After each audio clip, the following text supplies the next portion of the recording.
This has got to be one of the most outrageous and, frankly, dangerous blunders I've read about in quite a long time.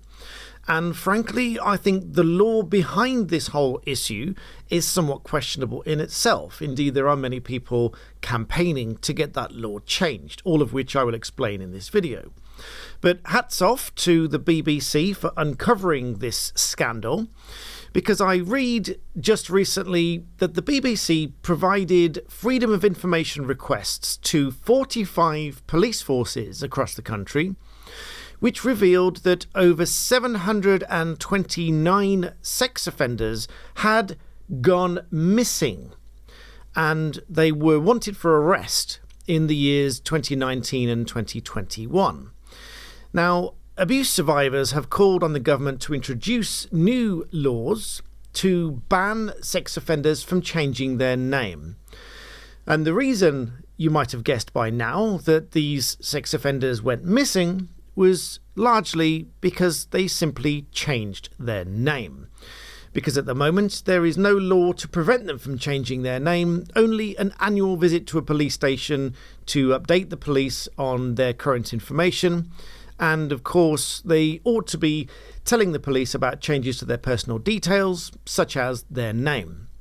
Now, MP Sarah Champion has said that this is the key reason that so many of these have gone missing, simply because they've changed their name. Now, many of you may not realise that there is no public register, certainly no publicly available register, for anybody to check whether another person is registered on that register for sex offences. What you may be aware of, or equally may not be aware of, is that if someone is convicted of a sex offence, then they are mandatorily required to enter onto that register and keep their details up to date on said register. The BBC Shared Data Unit also found that almost 1,500 registered sex offenders had indeed notified police forces of lawful name changes. Now, why they would change their name is anybody's guess, but most of you could probably come up with one or two guesses as to why a registered sex offender might change their name. They might do so legitimately to start out a new life, or they may be doing so, if I'm being less charitable, for more nefarious reasons, such as disappearing to a different part of the country where nobody knows who they are and will have difficulty looking them up if indeed they've gone on to change their name. More shocking, perhaps, you might find, is that these registers contain the details of more than 67,000 offenders living around the UK. Sarah Champion MP, referring to this whole issue as a name change scandal,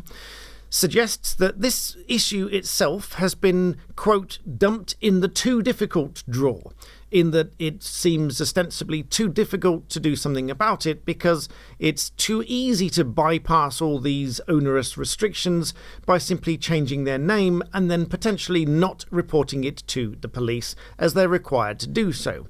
Indeed, resulting in the 729 sex offenders going missing because they've changed their name and failed to provide this information back to the police. Ms Champion MP has previously raised this issue to Parliament in that these registered offenders were changing their names and then applying for fresh identity documents, which allows them potentially to secure jobs working with children, which of course this register is designed to prevent them from doing. So let's take a look at the current law and who can potentially get access to this register and verify whether someone is on it. If someone is added to this register, they are required to provide to the police all of their details, including their name, any aliases or nicknames by which they've been known, their current address, and of course their passport details. Now, this very issue is one argument, if ever I've heard one, to move towards a digital identity system.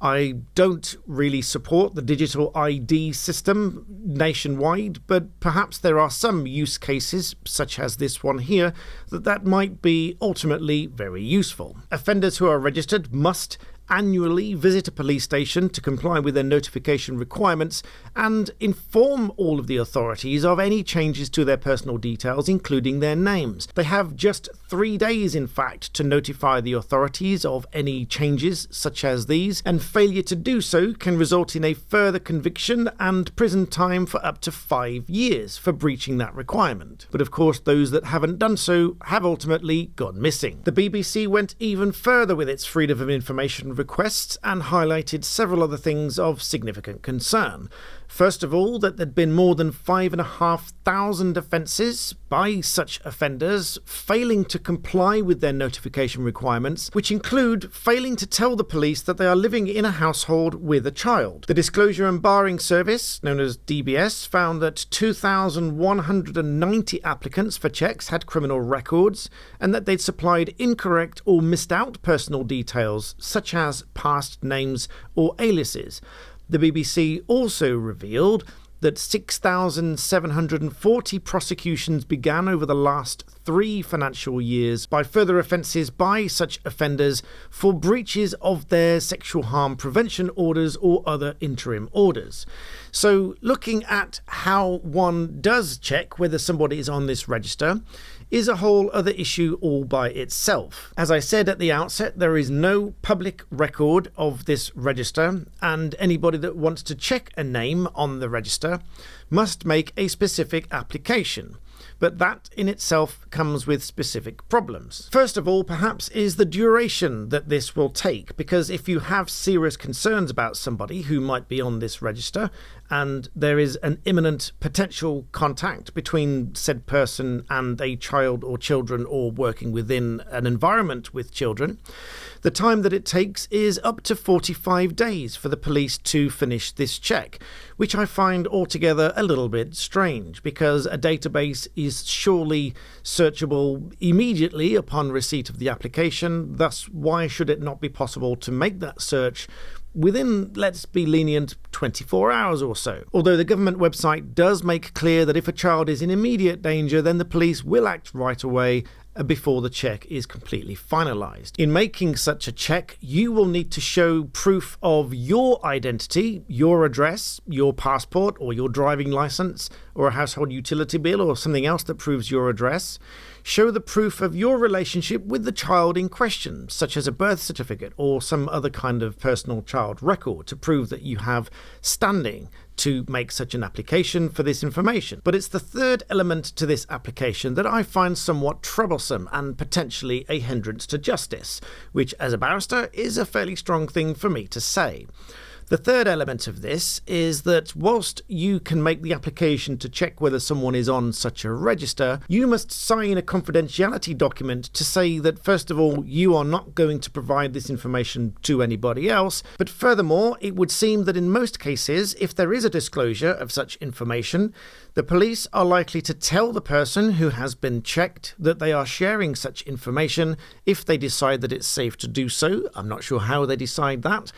because they're obviously a registered offender. But then this might also include telling that person that you asked for that check. Now, the police are obviously going to discuss this with you before making such a check, which I suspect, at least in terms of percentages, has probably put some people off making the full request, because they probably, I imagine, wouldn't want that person to be told that they'd made such an application. So in summary, the broad situation is this. Whilst there is a reporting requirement for offenders to notify the authorities of any change in their details, there isn't any specific law preventing them from changing their name, and therefore they can obtain official documentation with their new name, and if they choose not to tell the authorities that they've changed their name, they might just well disappear, just like the hundreds of offenders discovered by the BBC here. And if you want to check whether a given person is on this register, and you may have good reason to do so,